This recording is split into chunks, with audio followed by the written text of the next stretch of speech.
Menjelang tahun baru, kunjungan wisatawan asing ke objek wisata Taman Ayun mengalami penurunan. Hal ini terlihat dari sepinya wisatawan asing yang berada di objek wisata Taman Ayun. Tahun lalu kunjungan Wisman mencapai 1.100 lebih per hari di bulan yang sama. Akan tetapi kunjungan Wisman saat ini hanya 300 orang per hari. Pengelola objek wisata Taman Ayun, Made Suwandi, mengatakan menurunnya kunjungan Wisman disebabkan karena adanya isu teror di Bali.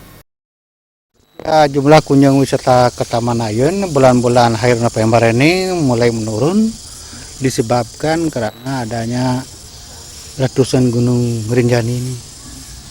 Itu lebih kurang itu tiap pengunjungnya sekarang yang dulunya 1.000 sekarang menjadi 300. Itu mengalami penurun karena pengelola asap. Wisatawan yang sering mengunjungi ke Taman Ayun ya terutama yang lebih banyak itu tamu Eropa seperti Belanda, Jerman, Perancis.